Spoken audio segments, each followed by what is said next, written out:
हरे हरे कारी कोयलिया आंगन मोरे आवऊ आंगन मोरे आवऊ हो।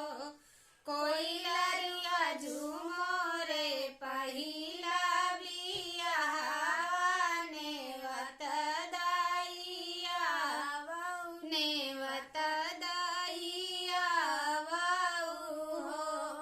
कोयलिया झूमोरे पहिला बियाह नेवत दाइया आवऊ नेवत दाइया आवऊ हो।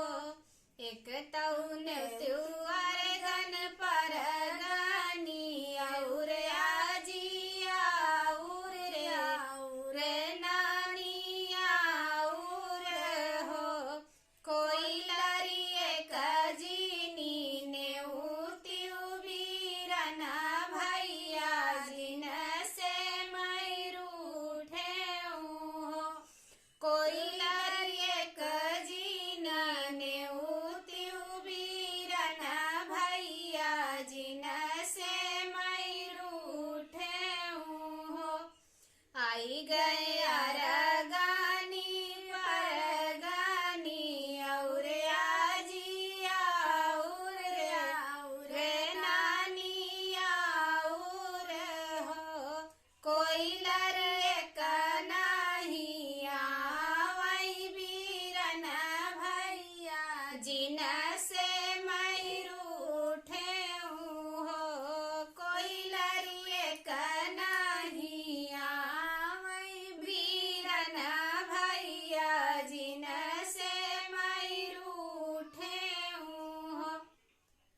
सासु त भेटैया पन बुतवा ननदिया पन बीरना ननदिया पन बीरनाई हो।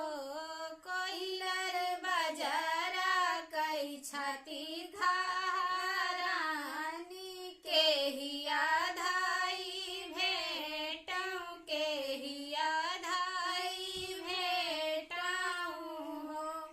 कोयलिया बजरा कई छाती थाराने के हिया धाई भेटऊ के हिया धाई भेटऊ हो।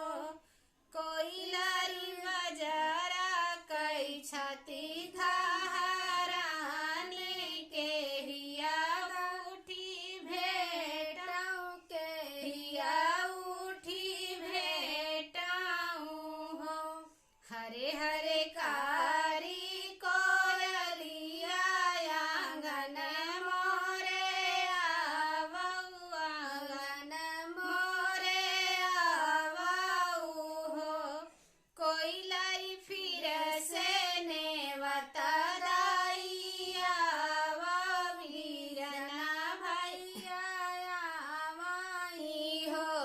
कोयलिया फिर से नेवत दाइया बीरना भैया आवई हो। हरे हरे सासू कई फियरी तऊ हमारी चेरिया तऊ हमारी चेरी। हरे हरे सासू कई पियरिया तऊ हमारी नीचेरिया तऊ हमारी नीचेरिया हो। चेरिया देखिया वा भैया कई डगरिया के तिया दूरी बाटनी हो। चेरिया देखिया वा भैया कई डगरिया के तिके दूरी बाटनी हो। आगे